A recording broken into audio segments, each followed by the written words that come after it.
Hola a todos, muy buenas tardes. Bienvenidos a todos a la presentación de los volúmenes 3 y 4 del libro Los comunismos en América Latina, editado por los académicos Santiago Aranguiz Pinto y Patricio Herrera González. Antes de comenzar, les pedimos a todos los presentes que puedan silenciar o apagar sus teléfonos celulares. En primer lugar, queremos agradecer la presencia en esta actividad de autoridades, académicos y estudiantes presentes. Sean todos muy bienvenidos. Saludamos también a quienes están viendo esta actividad a través de Instagram, en la cuenta de la Facultad de Derecho y Ciencias Sociales, @derecho_USS. Comenzaremos esta actividad con las palabras de bienvenida del abogado, doctor en Historia y director de la Escuela de Derecho de la Universidad San Sebastián, señor Gonzalo Arenas.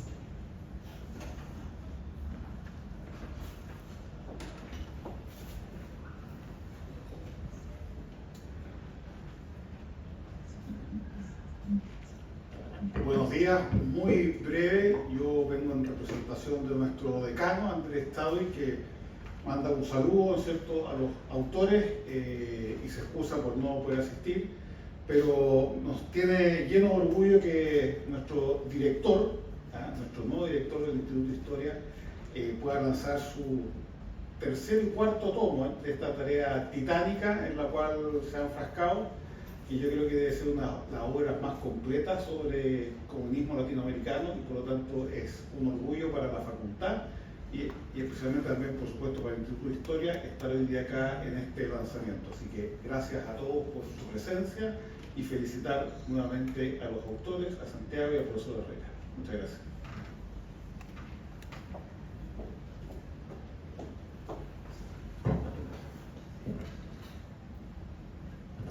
Muchas gracias al académico Gonzalo Arenas por sus palabras.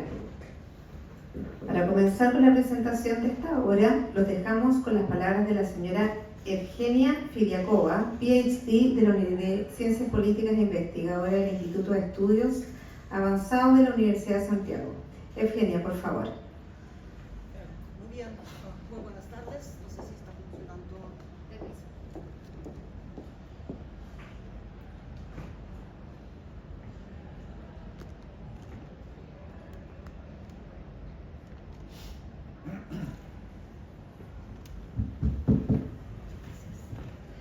Nuevamente, muchas gracias, muy buenas tardes, muchísimas gracias por la invitación para el lanzamiento de estos volúmenes 3 y 4, Comunismos en América Latina, Percepciones y Militancias, periodo 1948-1991, editado por colegas Santiago Aranguiz y Patricio Herrera, que justamente abarca un importantísimo periodo de la historia de los comunismos en América Latina y en el mundo, periodo de la Guerra Fría. Bueno, ustedes podrían ver que el volumen 3 y 4 consisten de cada uno de dos partes. El volumen 3, organizaciones y acciones revolucionarias; segunda, partidos políticos y militancias; volumen 4, parte sobre la parte de mujeres y vanguardias; y la parte 4 habla sobre la cultura, prácticas e ideologías. En cada uno de los volúmenes participan 12 autores de distintas partes del mundo, de Chile, por cierto, de Argentina, de Ecuador, de Brasil, de Costa Rica, de Estados Unidos, Francia, Argentina, Rusia, Cuba. Y vaya el trabajo de los editores para coordinar a todo este público, para unirlos todos ellos en estas dos grandes colecciones. También esta variedad de autores y de temas da cuenta sobre múltiples actores políticos sociales que participan en este periodo en América Latina. No solamente los partidos comunistas, sino que también sindicatos, mujeres, estudiantado, múltiples guerrillas, artistas, campesinos y literatos. Por cierto, todo eso demuestra la gran diversidad de la temática de estos libros.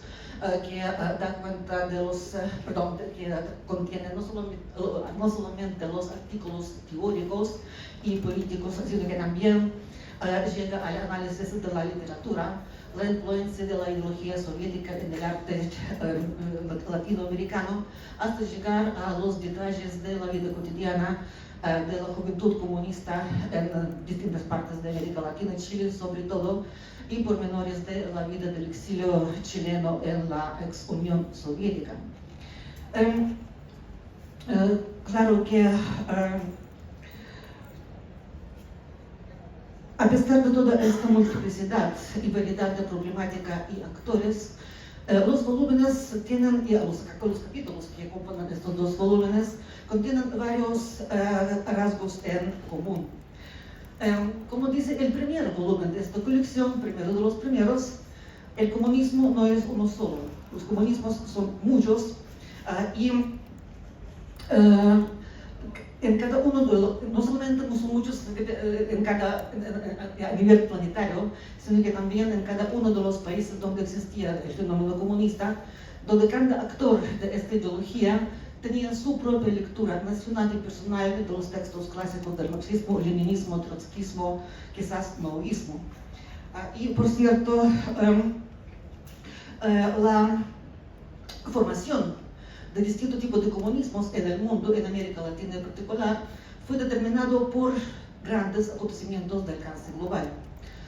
En primer lugar, tenemos que mencionar la Revolución Socialista de Octubre, sobre el cual Santiago editó el libro especial en el momento de su centenario. El segundo proceso complejo es, por cierto, la Guerra Fría, que determinó y condicionó el desarrollo de los comunismos en América Latina. Otro hecho muy importante de influencia, la formación y la división de los comunismos en América Latina, era, por cierto, el triunfo de la revolución en China. La influencia fundamental para la diversificación, el debate teórico político en América Latina sobre el futuro del comunismo, el futuro de la revolución, tenía, por cierto, la revolución cubana y el fenómeno de los Castro propiamente tal.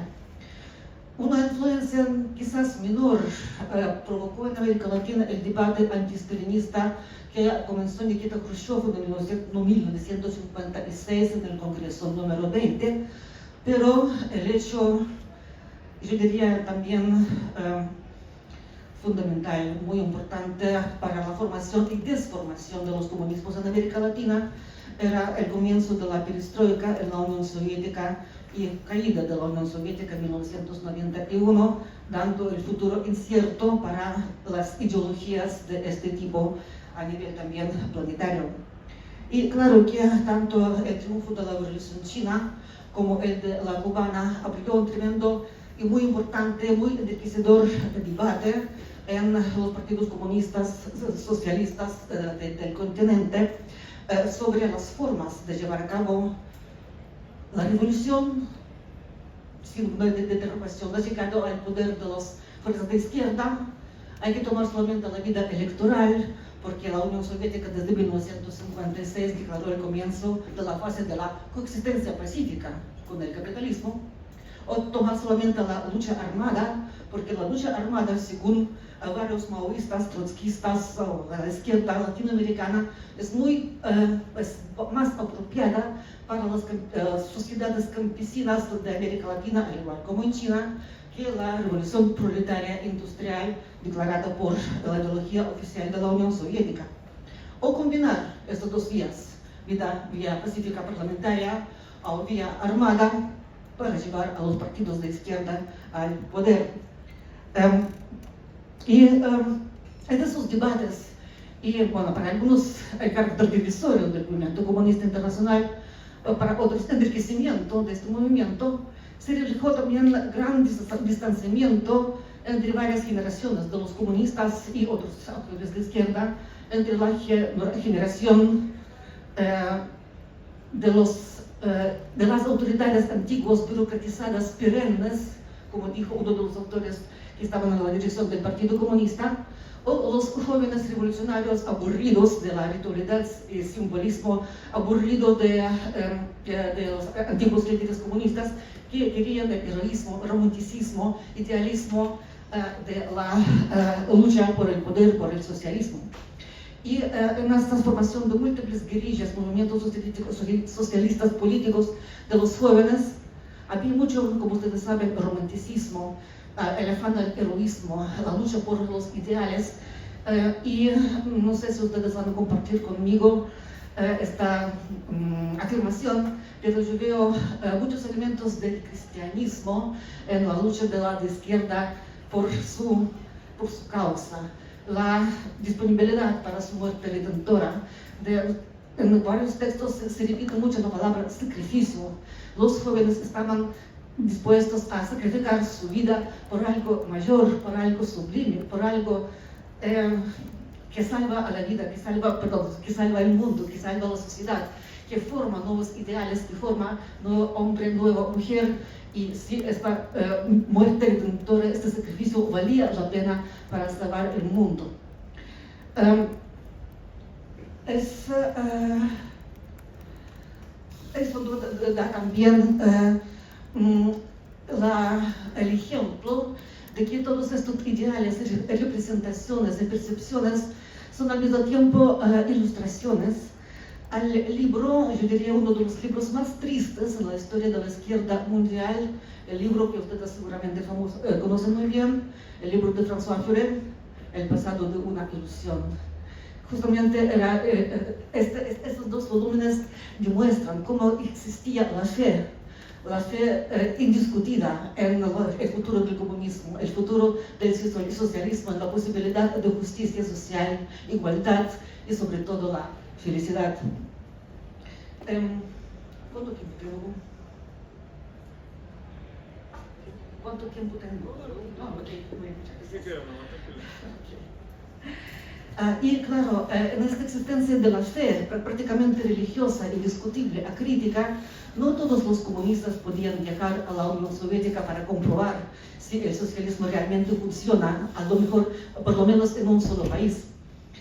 Y aquellos que podían viajar se dividían en dos partes.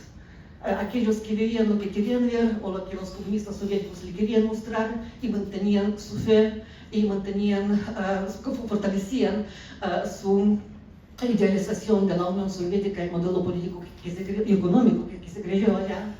O algunos quedaban totalmente decepcionados por lo que vieron en la URSS, comenzando por el mismo Eric Hobsbawm o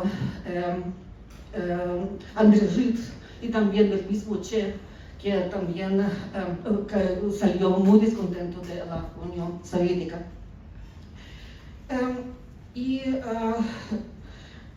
En la Unión Soviética desde 1956, con el periodo de la consistencia pacífica con el capitalismo,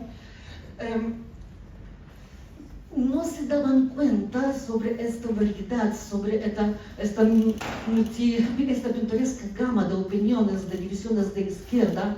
La Unión Soviética todavía se creía estar a la cabeza del movimiento comunista internacional, teniendo el monopolio a la dirección de este fenómeno mundial. Y en las autoridades de la URSS, el gobierno, Fuerzas Armadas, KGB, conocían muy poco Latinoamérica, no le daban la suficiente importancia y tendían a nombrar todos esos movimientos de guerrilla, de las divisiones de izquierda política, trotskistas, maoístas, como simplemente herejías, desviaciones de la única dogma que tenía derecho a existir para la Unión Soviética, la ideología oficial de la URSS, el marxismo-leninismo clásico.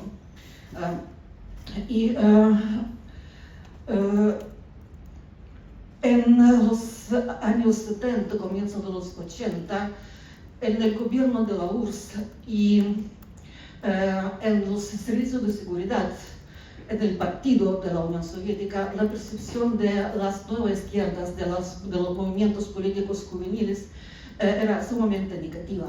Y cualquier intento de analizar, de abordar esta problemática, de hablar sobre la diversidad izquierdista del continente, terminaba para los académicos, para los estudiantes bastante mal. Mi propio tutor académico del Instituto de Economía Mundial y Relaciones Internacionales, Kiva Majdanek, quien además era el amigo personal de Shafiq Handal, cayó prácticamente víctima de esta persecución del partido. Bueno, felizmente no lo expulsaron, pudo mantener su puesto en su cargo académico, pero sus dos estudiantes del doctorado terminaron presos, expulsados del doctorado por atreverse a hablar, a criticar al Partido Comunista desde la izquierda, desde el punto de vista de análisis del movimiento de Che Guevara.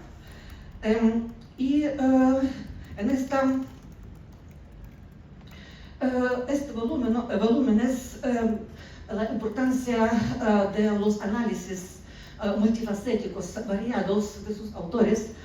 Lo más valioso me pareció que demuestran muy bien dos principales contradicciones de la Guerra Fría, las cuales ustedes conocen muy bien. La primera contradicción, que la Guerra Fría era fría solamente en las relaciones entre dos superpotencias, la Unión Soviética y Estados Unidos, y ustedes latinoamericanos saben muy bien que para el sur global, el ex tercer mundo, la Guerra Fría implicó fortalecimiento de conflictos, aparición de múltiples guerras, guerrillas, contradicciones, que hasta el día de hoy tienen sus repercusiones y temas no resueltos. Y segundo, que existe desde el día de ahora la percepción de la Guerra Fría como fenómeno bipolar. Pero dentro de este periodo, entre 1948 hasta 1991, aparte de Estados Unidos, de la Unión Soviética, la OTAN y el Pacto de Varsovia, había otros polos que el marxismo-leninismo o liberalismo capitalista no podían explicar, como por ejemplo el movimiento de los países no alineados, que no querían entrar ni uno ni otro bloque, como por ejemplo la aparición de una comunista pero antisoviética Yugoslavia, líder del movimiento de países no alineados, como el fenómeno de la revolución cubana, que era anticapitalista, pero no necesariamente pro-comunista, a veces anticomunista, porque también la composición de este movimiento era sumamente diverso y múltiple. El marxismo-leninismo en la Unión Soviética, desde su punto de vista, por su ideología tan dogmatizada, no podía explicar el choque de dos países comunistas, la Unión Soviética y China. No podían explicar el polo de amistad que de repente se formó en 1972 entre China comunista y Estados Unidos anticomunista. Nadie del Occidente, incluyendo a la Unión Soviética, no podía explicar el fenómeno de la revolución iraní, revolución islámica donde no había lucha de clases, no había tensión entre burguesía y proletariado. Había otras tensiones para las cuales las ideologías oficiales no estaban preparadas y no tenían ningún aparato conceptual para explicar a sus sociedades qué ocurre en Teherán y más allá. Y en la Unión Soviética, como yo les había visto, no supieron considerar todos esos fenómenos que complejizaban el mundo y los movimientos políticos e ideológicos que existían. En el capítulo de Alejandro San Francisco podemos encontrar la respuesta del por qué en la Unión Soviética no había no existía la elaboración de este aparato explicativo. Giuseppe Boffa, en su libro sobre la historia de la URSS, sostiene que la celebración de 50 años de la Revolución Socialista de Octubre de 1967 y el centenario del nacimiento de Lenin, 1970, que fueron celebrados con tanta pomposidad en la Unión Soviética por el partido, por militares, por juventudes comunistas, significaron la muerte de ciencias sociales y la historia, sobre todo, como disciplinas académicas. El debate desapareció por completo, las versiones críticas fueron prohibidas y la historia como disciplina se convirtió solamente en el único proceso de glorificación de éxitos y fama de la Unión Soviética, del comunismo de la Unión Soviética y sus principales líderes oficialmente reconocidos y todo el espacio para dudas, para cuestionamiento, para visión crítica estaban no solamente no permitidos, sino que peligrosos, con distintas penalidades y incluso la vida. Muy bien, es por eso que no había mayor diversidad académica y analítica en cuanto para comprensión lo que ocurre en varios estados de América Latina para los líderes soviéticos que cada vez más cometían mayor cantidad de errores y tenían percepciones equivocadas en cuanto al significado de cada proceso político en cada país, bueno, siempre dando alguna cantidad de dinero a distintos partidos comunistas del continente. Yo echaría de menos en estos dos volúmenes un mayor análisis al debate interno del Partido Comunista Chileno de 1985 y la historia de formación del Frente Patriótico Manuel Rodríguez, que tenía también la consecuencia en formación de Moscú post-86, no solamente la brigada Tovarish o la brigada Víctor Jara, sobre el cual habla el capítulo de Cristian Pérez, sino que también otra brigada de trabajos voluntarios cuyo nombre era Manuel Rodríguez. Era de muy poca duración, pero la aparición de esta brigada también habla sobre las divisiones internas del comunismo chileno también, pero yo creo que el análisis de los comunismos en América Latina recién está comenzado, los archivos recién están abiertos, algunos, como dijo nuestro amigo Andrei Shilchkov, todavía algunos están cerrados, así que yo creo que los editores van a preparar otros volúmenes sobre la historia posterior del comunismo chileno y latinoamericano. Y si me permiten, tengo un paréntesis personal. En el capítulo de Rafael Piedemonte, él habla sobre el silencio que se instaló en Moscú después del triunfo de la Revolución Cubana, sobre el cual le contó una bailarina cubana que estaba estudiando en Moscú. Pero nosotros tenemos nuestra propia historia, porque nuestros profesores latinoamericanistas, en particular Alexander Stroganov, gran tutor nuestro, hablaba de que los estudiantes de la Lomonosov de Moscú, de la Universidad mía, no solamente seguían con muchísima atención a cada paso del movimiento de 26 de julio, sino que también al saber que los barbudos entraron a La Habana, organizaron un verdadero carnaval celebrando el triunfo de Fidel. Y este hecho posteriormente, casi de inmediato, fue utilizado por el gobierno soviético y por el Partido Comunista de la URSS para el uso interno, sosteniendo que el partido siempre tiene razón, que la revolución es inevitable incluso en el occidente. La revolución es capaz de triunfar incluso del hemisferio occidental, por lo tanto, el Partido Comunista nunca se equivoca.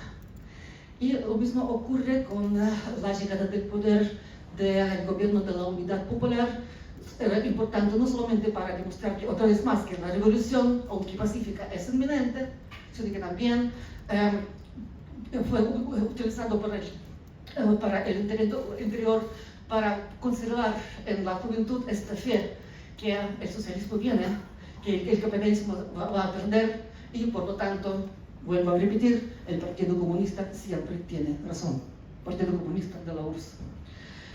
Eso, termino de paréntesis y no me queda nada más que invitarlos a leer este libro y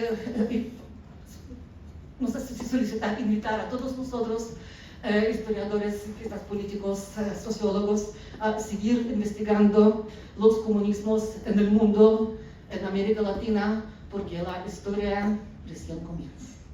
Muchas gracias.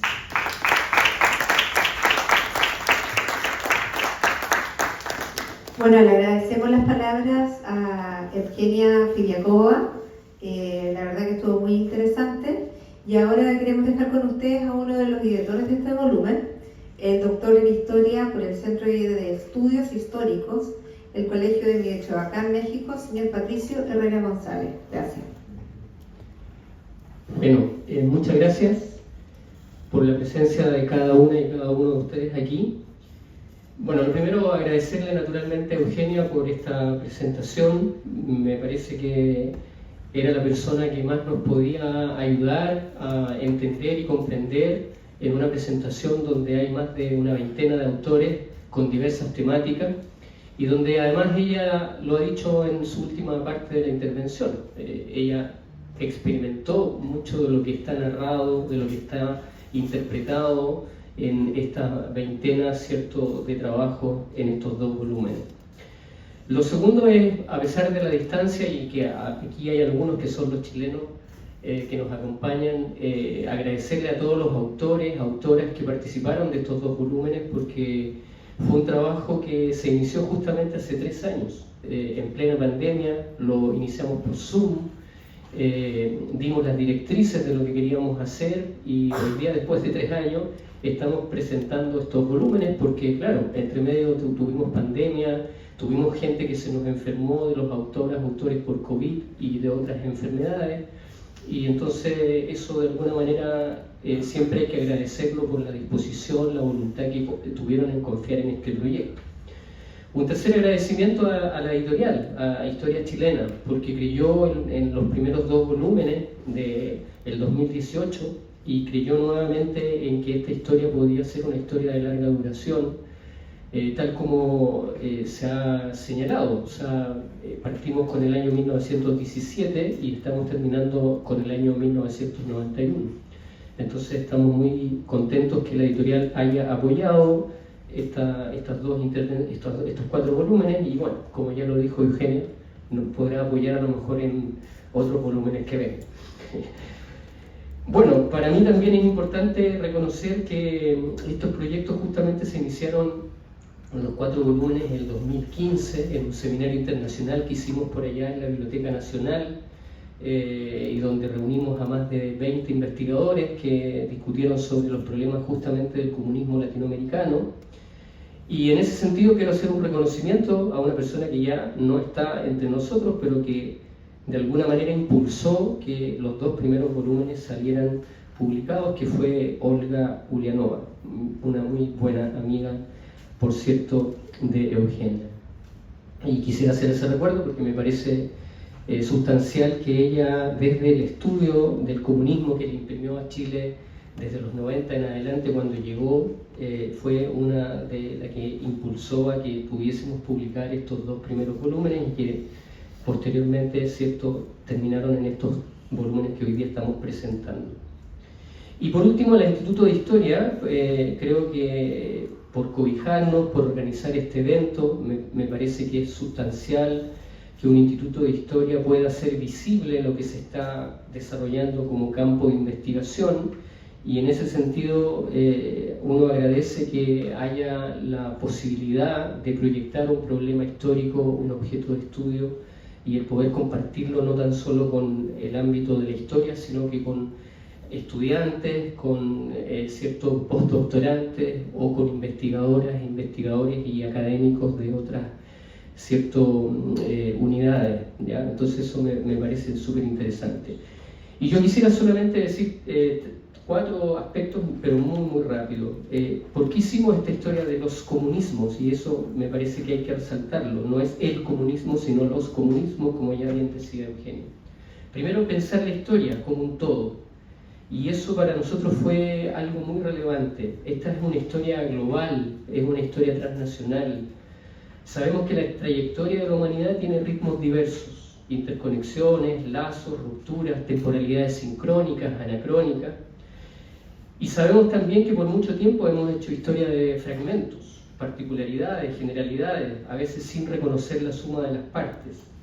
Y tal como dijo Mark Bloch, ya hace más de casi 100 años, ¿cierto?, el hombre es más hijo de su tiempo que de sus padres. Y nosotros somos hijos de la historia global y por lo tanto tenemos que hacernos cargo de ese paradigma. Y en ese sentido estos volúmenes eso lo cultivan, lo desarrollan, lo interpretan. Por tanto, nuestra historia de los comunismos se propuso romper con los estrechos márgenes de la historia nacional o local y buscó ampliar los registros tanto de objetos de estudio, el ampliar las fuentes de archivo y sobre todo generar un intercambio de práctica historiográfica, y eso también está presente de alguna manera en estos volúmenes. Un segundo punto es sobre las narrativas hegemónicas, y en ese sentido Eugenia lo ha señalado de alguna u otra manera. Las historias de los comunismos de los 50, 60 y 70 fueron historias tremendamente militantes, poco profesionales, porque lo que buscaban era defender un proyecto histórico y por lo tanto los tipos de cuadros que se establecieron en los partidos, las dinámicas de discusión, inclusive las purgas que tuvo el propio Partido Comunista, fueron las que sobresalieron en esas historias y por tanto quedaron muchos objetos de estudio sin estudiar. Las mujeres, un ejemplo, los niños, los jóvenes, otro ejemplo, el amor, la relación de pareja, fueron todas cosas que fueron quedando en un segundo plano. El tema de las guerrillas, el tema justamente de las corrientes trotskistas, maoístas, las corrientes inclusive propiamente latinoamericanas, como puede ser el APRA, ¿cierto? Y la mirada de Mariátegui, por ejemplo. Entonces son todas cuestiones que se desplazaron. Y por otra parte, ¿cierto? También hemos tenido una historia que muchas veces ha también tenido una hegemonía desde Occidente. Se ha hecho una historia universal, se ha hecho una historia de las civilizaciones, una historia mundial, una historia eurocéntrica, una historia occidental. Y por cierto, una historia que también nos ha hecho inclusive formarnos como historiadores, que es una historia del Estado-Nación, la historia local, la historia regional, la crónica política, la acumulación de hechos. Y en ese sentido nosotros también quisimos romper con ese paradigma, y a los autores los invitamos a romper ese paradigma. Quisimos hacer una historia con una narrativa no hegemónica, una narrativa que en el fondo fuese de intercambios, de circulaciones, de fluctuaciones, de intersecciones, y en ese sentido lo que tratamos de hacer es que tanto individualmente o colectivamente había que resituar y valorar sin prefiguraciones a los sujetos, sin mecanicismos, sin sobrevaloración en sus prácticas de derrota, en sus éxitos o fracasos. Por tanto, nos interesó justamente el flujo, el reflujo, el influjo de la historia de los comunismos en todo el conjunto de los comunismos, pero también en sus partes, pero sin perder esa mirada de cruces, de intercambios. Un tercer lugar es América Latina como protagonista. Creo que por mucho tiempo los comunismos justamente se hicieron en forma de fragmentos y los partidos comunistas tuvieron sus historias oficiales. Hay gente que obviamente profesionalmente en los 70, 80 y 90 trató de estudiar los partidos comunistas, pero siempre desde una dimensión local, sin la dimensión latinoamericana.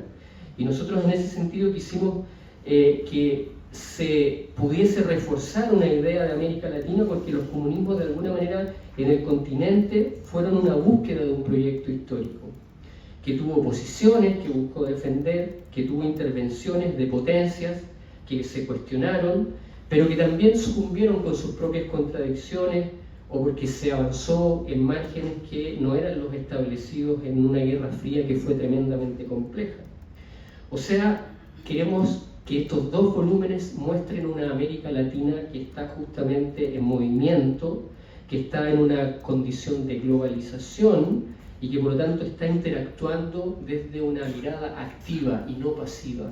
Y por lo tanto eso en estos textos donde está la guerrilla centroamericana, donde está la revolución cubana, donde están las mujeres de vanguardia, donde están las prácticas militantes, donde están las prácticas de las relaciones de pareja, donde están los movimientos obreros cuando se están justamente empezando a desarticular con la Guerra Fría, son todos elementos y aspectos que están en movimiento y en protagonismo, nunca en una mirada secundaria, y eso también nos ha parecido importante.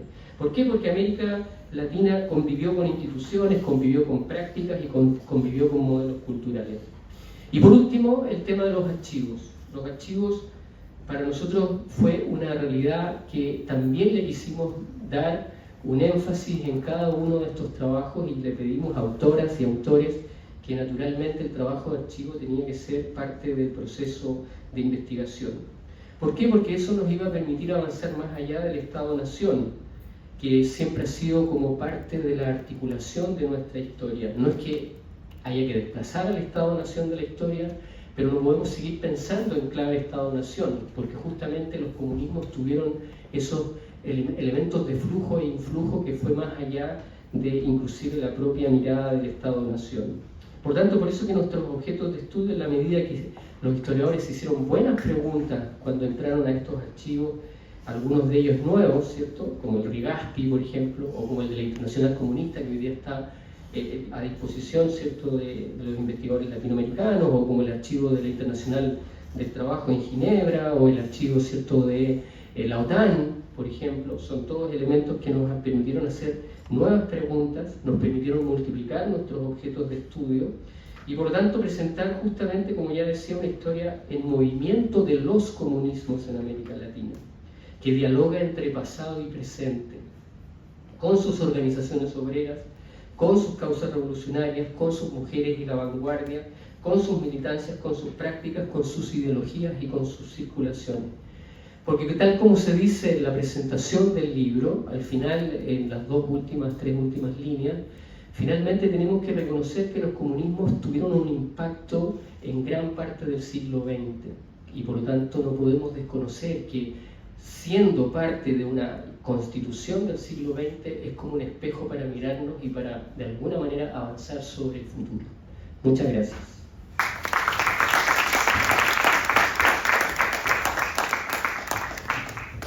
Bueno, queremos agradecer las palabras del profesor Patricio Herrera González y por su exposición.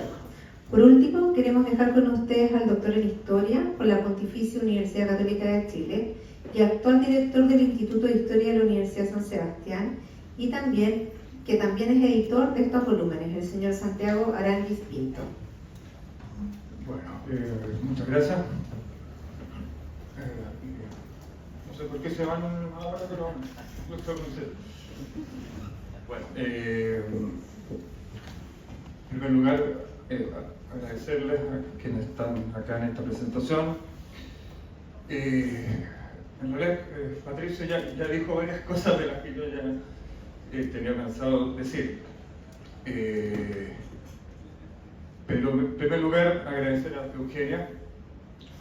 Para mí es muy simbólico que estés acá. Con Olga son dos historiadoras muy importantes que llegaron a Chile en los años 80, fines de los años 90, principios de los 90. Se incorporaron al Instituto de Estudios Avanzados de los USACH y marcaron un camino importante en los estudios del comunismo. Me acuerdo un trabajo tuyo sobre el imaginario comunista, sí, que fue muy importante en mis propias investigaciones. ¿Sí? Entonces, efectivamente yo creo que era la persona indicada para poder presentar estos tomos. ¿Ya? Ahora bien, me quiero concentrar en los autores. ¿Sí? En el proyecto general de esta obra. Esta es una obra que ya se dijo, empezó en 2015, se pensó, se elaboró, que tuvo 2 primeros tomos en el año 2018. ¿Sí? No me acuerdo si hicimos lanzamiento, no, creo que no, ¿no es cierto? No se hizo un lanzamiento, así que este lanzamiento también es importante, ¿no es cierto? Porque te da una visibilidad a esta obra que no la tuvo en su momento. ¿Sí? Estos libros colectivos son difíciles de manejar, de editar, de controlar, de supervisar. Más de 20 autores, ¿no es cierto? Hay varios que quedaron en el camino, nos hubiese gustado haber incorporado otros temas. Efectivamente, no están todos los temas, evidentemente uno no puede abarcar todo. Hay temas que no se tocaron, hay algunos vacíos historiográficos, ¿no es cierto? Esperamos subsanarlos prontamente, digamos, no sé si estamos en condiciones o no para un volumen 5 y 6. Hay que ver ahí, ¿no es cierto?, si hay espacio, si están las capacidades, ¿no es cierto?, para desarrollar esos proyectos, ¿sí? Pero destacar efectivamente la colaboración. digamos, generosidad de los autores. Los autores fueron muy generosos en aceptar esta invitación, sabiendo lo complicado que es, ¿no es cierto?, dada la situación pandemia y post-pandemia, ¿no es cierto?, archivos cerrados, dificultad de acceso a las fuentes, qué sé yo, ¿no es cierto?, el trabajo académico en general. ¿Sí? Se produjo un intercambio muy interesante, ¿sí?, en el proceso de edición, donde los autores iban enviando sus textos y nosotros íbamos corrigiendo, íbamos editando, sugiriendo modificaciones, incorporaciones. Ese proceso fue muy interesante. Para mí personalmente fue un aprendizaje muy significativo de temas que efectivamente no conozco. Yo me dedico más a temas de comunismo en Chile, de tal manera entonces que los aportes de los otros autores fueron muy importantes, ¿sí? Y finalmente, estas palabras de cierre, agradecimientos institucionales a la Universidad San Sebastián, que ha sido muy generosa también en el trabajo de investigación, incorporación hace poco al instituto, ¿no es cierto?, este proyecto académico que estamos desarrollando. Mis colegas que están acá, ¿no es cierto?, son fundamentales en ese proyecto. De tal manera entonces que agradecer también a Alejandro San Francisco, el editor general de la obra, de la editorial. Él confió también en este proyecto y eso ha sido clave, digamos, porque le ha permitido también una visibilidad. Así que eso, como palabras de cierre, agradezco que estén acá. Eugenio, en particular, una vez más, tu generosidad ha sido muy importante al presentar estos volúmenes. Así que eso. Bueno.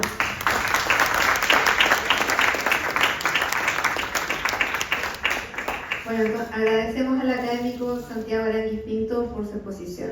Ahora cerramos la actividad, les damos las gracias a todos por su asistencia y les recordamos que hay un mesón disponible fuera de la sala para que puedan adquirir los distintos volúmenes. Muchas gracias a todos y que tengan un buen día. Gracias.